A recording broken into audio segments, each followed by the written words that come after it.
Algún tiempo después, antes de que lo arrojaran a la cueva de los leones, también Daniel siguió orando, como siempre lo hacía. Era un hombre de oración. Y ahora, en este capítulo 9, delante del mensaje del ángel, pues que Daniel no lograba entender, volvió a orar suplicando a Dios que le diese entendimiento para entender el mensaje que estaba recibiendo. Daniel estaba preocupado. Sabía que Dios tenía una revelación importante que él necesitaba entender, pero no la entendía. Voy a leer lo que dice Daniel 9, 1 al 3. En el año primero de Darío, hijo de Asuero, de la nación de los Medos, que vino a ser rey sobre el reino de los caldeos, en el año primero de su reinado, yo, Daniel, miré atentamente en los libros el número de los años de que habló Jehová al profeta Jeremías, que habían de cumplirse las desolaciones de Jerusalén en 70 años. Y volví mi rostro a Dios, el Señor, buscándole en oración, ruego, en ayuno, cilicio y ceniza. Mira, querido, tengamos en cuenta que Daniel elevó esta oración a Dios el año 539 a.C., el año en que Darío asumió el poder. Ya habían pasado casi 70 años desde el día en que Nabucodonosor había invadido Jerusalén, había conquistado Jerusalén, había destruido el templo, se había traído los vasos sagrados, había traído un grupo de cautivos para Babilonia. Por lo tanto, según la profecía de Jeremías, y el libro que estaba estudiando Daniel ahora era Jeremías, según la profecía de Jeremías, el pueblo de Dios pronto regresaría a Jerusalén, porque Jeremías había profetizado que en 70 años el pueblo regresaría. Como Daniel confiaba en la palabra de Dios, pues él sabía que algo trascendental estaba a punto de suceder con su pueblo y que, tal como Dios prometía en su palabra, el exilio en Babilonia terminaría pronto y los judíos volverían a su hogar. Ahora, estudiando al profeta Jeremías, y aquí hay una cosa que es interesante, él no solo oraba, él estudiaba la palabra de Dios también. La oración sin el estudio de la palabra de Dios y sin la testificación personal no tiene mucho sentido. La sierva de Dios le llama a la Biblia y a la oración solamente esas dos cosas: devoción abstracta, devoción hueca, devoción vacía. Tú tienes que incluir en tu vida devocional la testificación, el contar para otros las verdades que Dios te confió, el orar constantemente y el estudio de la Biblia. Daniel quería transmitir el mensaje que Dios le había dado. No entendía, por tanto oraba y estudiaba la palabra de Dios de esos tiempos. Estudiaba al profeta Jeremías. Y Daniel, estudiando a Jeremías, pues se da cuenta de cómo el pueblo de Judá había sido un pueblo rebelde, se había alejado del pacto de fidelidad con Dios y ahora estaba sufriendo las consecuencias. Ese exilio a Babilonia era la triste consecuencia de su rebeldía, de su desobediencia. A veces Dios permite que nuestra rebeldía, nuestra desobediencia nos lleve por caminos de sufrimiento, de dolor. No digo que Él nos mande el dolor, Él permite que nuestros caminos nos lleven al dolor para aprender la lección, para entender que solos estamos perdidos, que necesitamos volver al Señor Jesús. Por eso Daniel ora, y su oración es una oración de confesión profunda para que Dios perdone a su pueblo y cumpla la promesa de hacerlos regresar a casa. Ahora, que nosotros sepamos, no había pecado en Daniel, pero él asume el pecado de la nación. Él ora en nombre de la nación. Él se incluye entre los pecadores. Se incluye entre la gente rebelde, desobediente y clama a Dios por misericordia. Es que cuando por algún motivo la vida te ha sido lejos de Dios, solo te resta clamar, querido. No trates de explicar tu pecado, de justificar lo que has hecho. No trates de echarle la culpa a nadie. Tú simplemente reconoce tu pecado. Llora, clama a Dios por perdón y Dios está siempre listo a perdonar. En la segunda parte de este estudio analizaremos la oración de Daniel. En primer lugar, en su oración Daniel no pide ningún tipo de explicación por las calamidades que sufrió el pueblo de Israel, el pueblo judío. Él conoce la razón.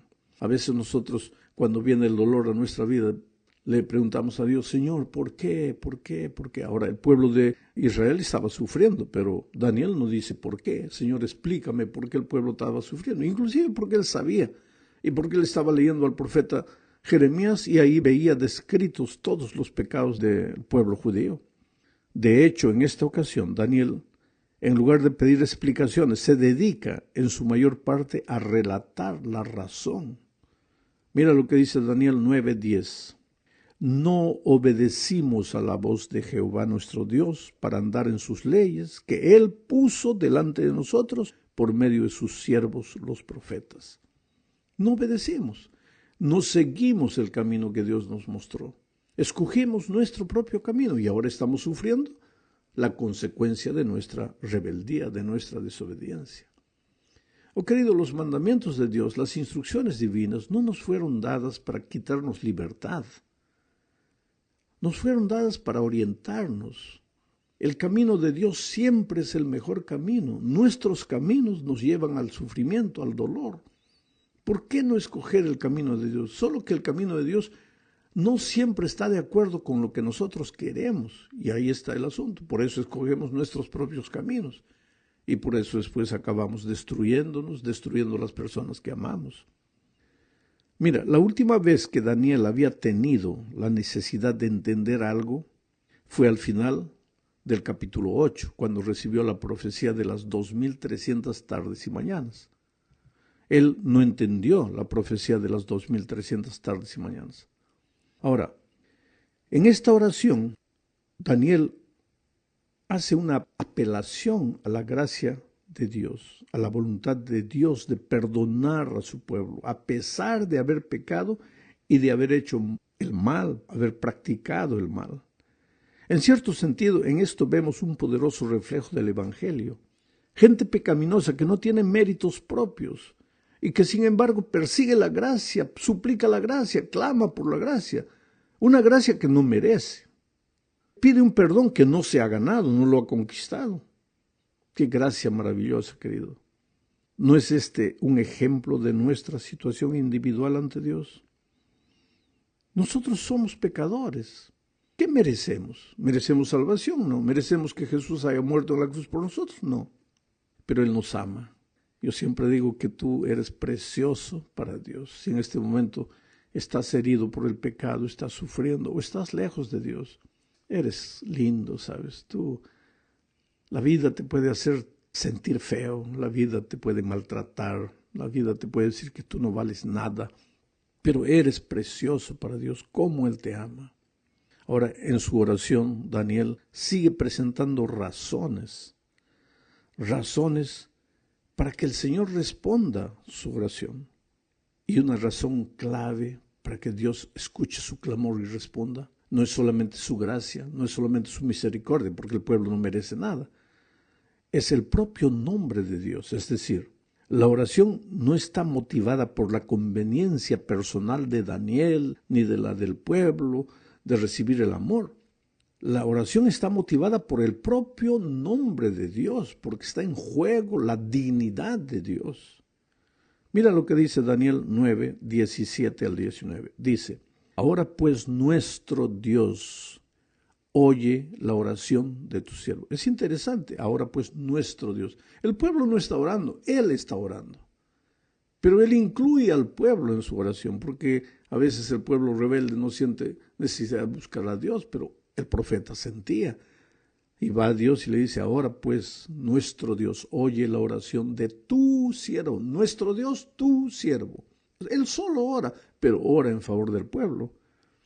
Ahora pues nuestro Dios oye la oración de tu pueblo y sus ruegos, y haz que tu rostro resplandezca sobre tu santuario asolado, por amor del Señor.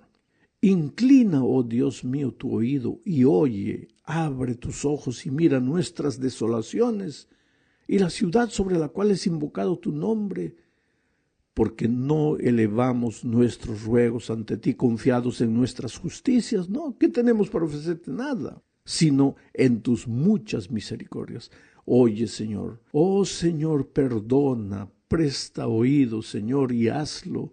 No tardes, por amor de ti mismo, Dios mío, porque tu nombre es invocado sobre tu ciudad y sobre tu pueblo. En otras palabras, querido, la petición de Daniel, él le dice a Dios, Señor, atiende la oración. ¿Por qué?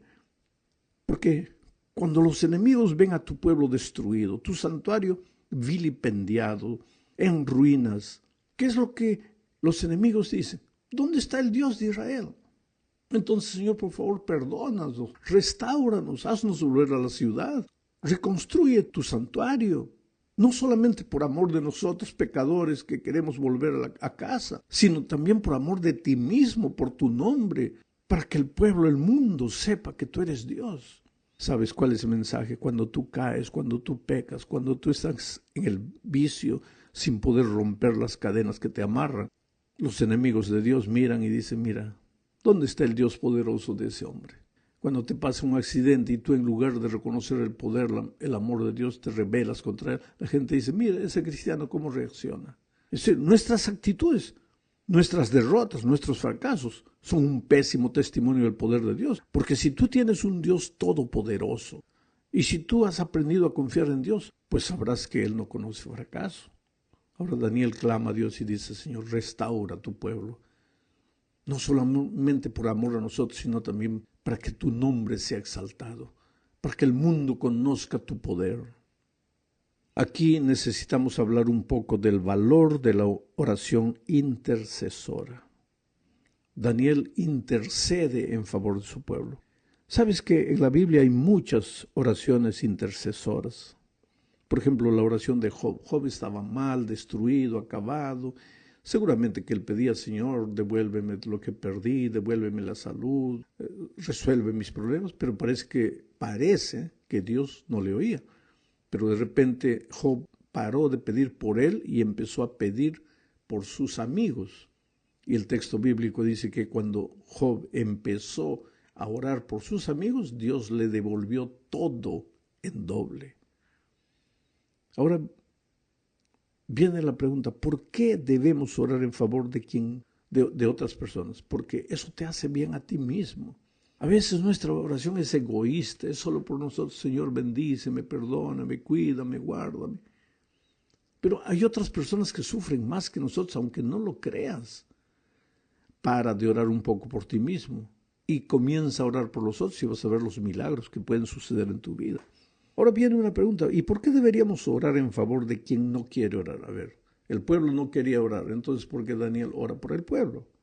Esto es interesante, querido, porque cuando una persona no quiere orar, no quiere saber nada de Dios, y Dios manda su espíritu para trabajar en el corazón de él, el diablo tiene todo el argumento de decirle a Dios, Señor, ¿por qué? ¿Dónde está la libertad que le diste a este hombre? Él no quiere saber nada de ti, él te ha cerrado su corazón, ¿por qué tu espíritu lo está molestando? Pero cuando tú oras en favor de ese incrédulo, y el espíritu va a trabajar y el diablo le dice a Dios, Señor, ¿pero por qué? Si él no quiere. Ahí Dios, tú le das un argumento a Dios, porque Dios tiene el argumento. Bueno, yo no le estoy respondiendo a ese incrédulo porque él no está pidiendo nada, pero yo le estoy respondiendo a mi hijo que está clamando en favor de él. Le das un argumento a Dios para continuar trabajando en el corazón de la persona que no quiere saber nada. Así que si tu hijo está fuera de la iglesia y no quiere saber nada, no digas ya me cansé de orar. Sigue orando, ora, no pares de orar. Si tu esposo no quiere saber nada del evangelio, o tu esposa, o tu padre, tú sigue orando por ellos, aunque ellos no quieran, porque le estás dando a Dios el argumento de que su espíritu continúe trabajando en el corazón de esas personas. Hablemos ahora sobre la obra del Mesías. Esta es la cuarta parte de nuestro estudio. La oración intercesora de Daniel presenta dos inquietudes principales. Primero, los pecados del pueblo y la desolación de Jerusalén. Por lo tanto, la respuesta de Dios, que Dios le manda a través del ángel, responde estas dos peticiones. Vendrá el Mesías, y mediante la obra del Mesías, el pueblo será redimido de sus pecados, y al mismo tiempo el santuario será purificado. Sin embargo, querido, esta respuesta del ángel a Daniel es una profecía que tendrá cumplimiento completo muchos años más tarde. El ángel apareció para hacerle entender la profecía a Daniel y le explicó que la profecía de las 2300 tardes y mañanas empezaba con un periodo de 70 semanas. Daniel 9, 20 al 24 narra así: aún estaba hablando y orando y confesando mi pecado y el pecado de mi pueblo a Israel, y derramaba mi ruego delante de Jehová mi Dios por el monte santo de mi Dios. Aún estaba hablando en oración cuando el varón Gabriel, a quien había visto en la visión al principio, volando con presteza vino a mí como a la hora del sacrificio de la tarde. Es interesante, el ángel se le presentó a Daniel para responderle a la hora del sacrificio de la tarde, o sea, a la hora en que él recogía su espíritu para encontrarse con Dios. Se olvidaba del mundo, se apartaba del mundo, a la hora en que solo abría su corazón a Dios. Y cuando tú quieras la respuesta divina, tendrás que apartarte un poco del mundo y quedarte solo. Y ahí, cuando estás conversando solo, en la hora del sacrificio de la tarde, en tu hora devocional, ahí el ángel de Dios aparecerá y te responderá. Sigo leyendo el texto. Y me hizo entender y habló conmigo diciendo: Daniel, ahora he salido para darte sabiduría y entendimiento. Esto es interesante. Dios da sabiduría y entendimiento. Si estás viviendo un momento oscuro en tu vida, no sabes qué decisión tomar, pídele a ese Dios que da sabiduría y entendimiento. Él te va a hacer entender por qué las cosas no salieron como tú querías, y dónde fallaste, y dónde debes corregir, y qué decisión debes tomar. Él te lo va a revelar, porque Él es el Dios que da sabiduría y entendimiento. Sigo leyendo el texto. Al principio de tus ruegos, le dijo el ángel, fue dada la orden, y yo he venido para enseñártela. Este es otro pensamiento maravilloso. Al principio, comenzó la oración Daniel y ya el ángel vino. Quiere decir, Dios no espera que termines de orar, ya el ángel está viniendo trayéndote la respuesta. Esto es maravilloso. Sigo leyendo. Al principio de tus ruegos fue dada la orden y yo he venido para enseñártela, porque tú eres muy amado. Tú eres muy amado. Tú me buscas al caer de la tarde, a la hora del sacrificio de la tarde. Tú clamas a mí, tú me buscas con tu corazón abierto, dispuesto a obedecer. Tú eres muy amado. Oh, querido, nosotros somos amados, pero pues tenemos que tener el corazón abierto siempre a las enseñanzas divinas, porque tú eres muy amado. Sigo leyendo el texto. Entiende pues la orden y entiende la visión. 70 semanas están destinadas, están determinadas sobre tu pueblo. ¿Qué pueblo? El pueblo de Israel. Y sobre tu santa ciudad. ¿Qué ciudad? Jerusalén. ¿Para qué? Ahí está la obra del Mesías. Para terminar la prevaricación, para poner fin al pecado, para expiar la iniquidad, para traer la justicia perdurable y sellar la visión y la profecía y ungir al santo de los santos. ¿Qué obra había de hacerse dentro de ese periodo de 70 semanas? Se terminaría la prevaricación. ¿Qué cosa es la prevaricación? La rebeldía, el pecado. ¿Cómo es que un ser humano puede acabar con las consecuencias de las prevaricaciones humanas? ¿Un ser humano puede hacerlo? No. ¿Qué más se haría? Se pondría fin al pecado. ¿Un ser humano puede colocar fin al pecado? Oye, si a veces no podemos derrotar una tentación, si no podemos liberarnos de un vicio, ¿cómo el ser humano va a ponerle fin al pecado? Se expiaría la iniquidad. Expiaría, es decir, se pagaría el precio de la iniquidad. Un ser humano puede morir en favor de otro para salvarlo. ¿Qué va a morir si él mismo necesita el perdón de sus pecados porque es un ser humano pecador? ¿Qué más se haría? Se traería justicia perdurable. ¿Qué ser humano puede traer justicia? Los gobiernos pueden prometer que este va a ser un gobierno de justicia. Mentira, todo es injusticia, todo es promesa vana, humana. Pero cuando el Mesías viniese, ahí sí se terminaría la prevaricación. Se pondría fin al pecado, se expiaría la iniquidad y se traería justicia perdurable y se ungiría al Santo de los Santos. Oh, querido, esta obra solo podría ser hecha por alguien que fuera divino. Esa expresión, se ungiría al Santo de los Santos. El Santo de los Santos no es una persona. El Santo de los Santos en el pueblo de Israel se le llamaba al lugar santísimo, donde se realizaba la expiación, donde se purificaba el santuario. Entonces, aquí se está hablando del ministerio de Jesucristo en el santuario celestial, cuando Él expiará el pecado, Él limpiará el santuario, Él definitivamente erradicará el pecado, no quedará ni raíz ni rama, y el ser humano será perdonado por haber confiado en el ministerio maravilloso de Jesucristo. Llegamos ahora al fin de este estudio hablando del calendario profético. Como ya vimos, el ángel le explicó a Daniel que las 70 semanas eran la primera parte de la profecía de las 2300 tardes y mañanas. La obra del Mesías se llevaría a cabo al final del periodo de estas 70 semanas. Según el principio día por año, y estas 70 semanas pues deben entenderse como 490 años literales. Y el punto de partida para este periodo es la orden de restaurar y reconstruir Jerusalén. Esta orden la emitió el rey Artajerjes I en el año 457. Entonces, a partir del 457 se cuenta este periodo de 490 años. Y en la última semana, o sea, en los últimos 7 años, pues el Mesías aparece para desarrollar su ministerio en esta tierra. En la mitad de eso el Mesías es sacrificado. Al final de esa semana el pueblo de Israel, que desaprovechó, rechazó al Mesías, pues perdió su oportunidad de ser salvo como nación. Entonces, terminando los 490 años, seguimos contando, porque estas 70 semanas son el inicio de la profecía del capítulo 8, 2300 tardes y mañanas. Y si sigues contando, pues termina el 22 de octubre del año 1844, cuando el Señor Jesucristo comienza su ministerio